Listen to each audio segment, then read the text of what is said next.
What a wonderful time.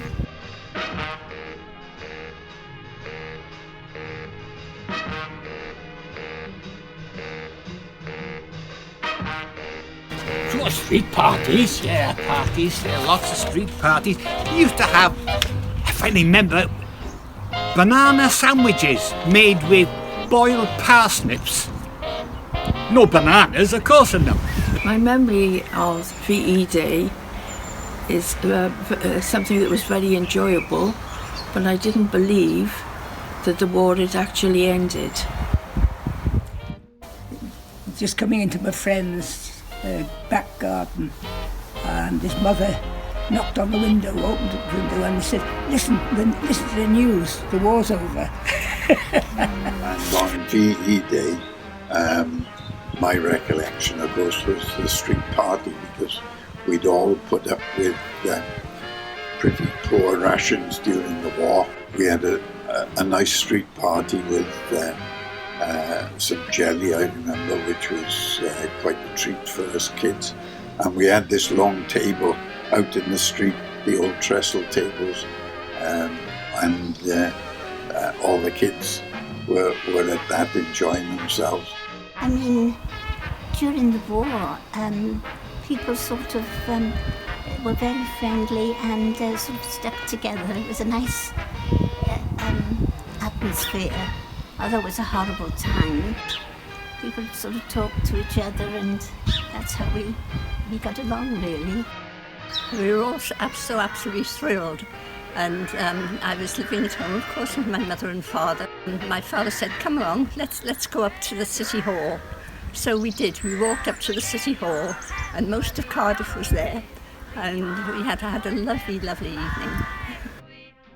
We boys, we had a wonderful time. We had a big bonfire in the middle of the road, believe it or not. We'd be collecting papers for speeches. We knew it was going to happen.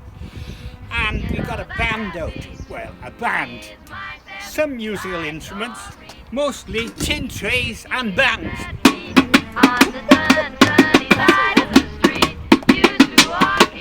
And what a time. Climb the lampposts. Because there was no blackout. No, we're putting candles in the lamps. Whoops.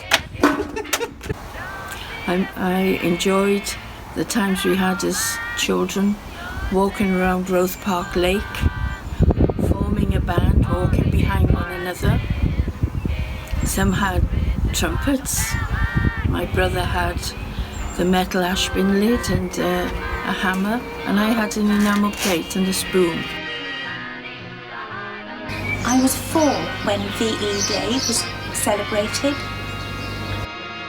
I was in Malta with my father, who was a major in the Royal Engineers. Our house had been bombed, and we were thrilled to be able to look forward to returning home. Soon after the war ended, we had some bananas, but they were a great disappointment because we ate them when they were still unripe, and they were really poor. They were more like sweet at that time, so we were all disappointed with that. I can remember it was people were dressed up and fancy dress, and yes, it was lovely. We enjoyed it. Oh, but We could all get a piano out in the street, have a knees up. Hey. But the one thing I remember was Churchill's voice over the radios. We never had television in those days. And Churchill's voice saying the war had ended. Oh, it was wonderful. we devised this, and we built ourselves a cannon. But we did a trial run with this explosive in a crack in the pavement, or a gap in the pavement.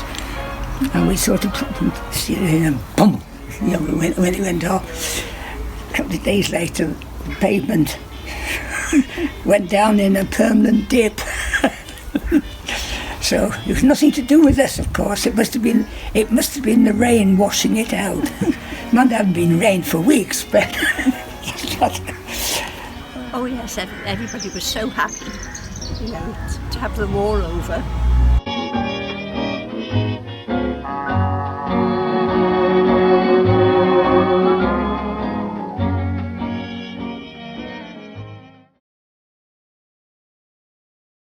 In 1941, my dad, who was a long-serving Royal Marine, 27 years, both World Wars, was allowed home on a compassionate leave. When he came home, to our surprise, we didn't know he was coming. I don't know how long he was home. But before he went back, he took me downstairs for the first time. He was all in uniform. My mum was crying because she presumably didn't want him to be going back. And through her tears, my mum said to him, "When is it all going to end?" My dad didn't answer for a while. And then he said, pointing to a brass lion that was on the mantelpiece, and my father said, "When that lion takes its foot off the globe of the world, that's when it will end."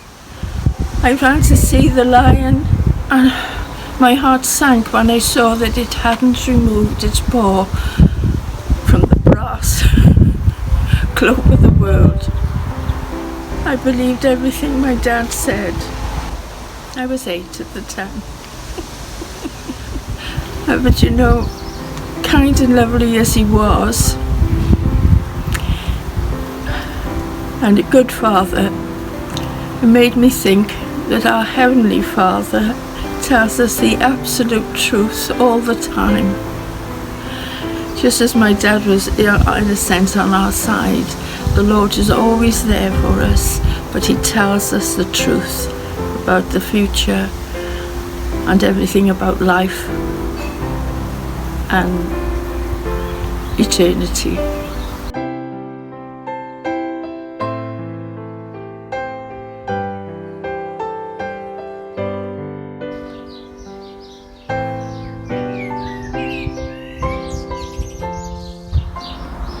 Love must be sincere. Hate what is evil.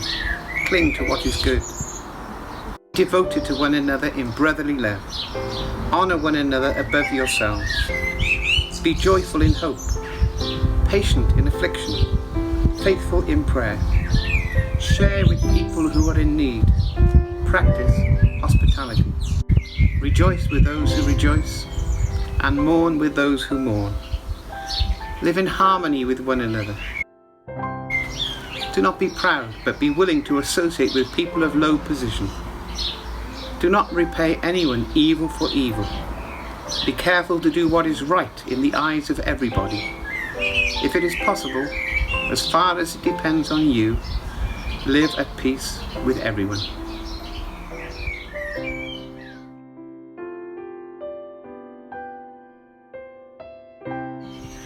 On VE Day 75 years ago, people at last began to hope. Hope that things would get better. Hope that they could enjoy peace.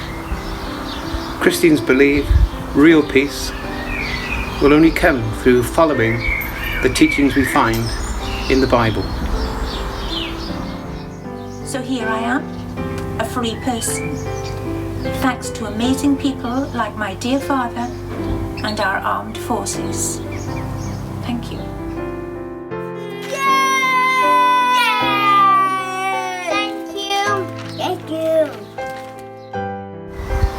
Thank you, and God bless.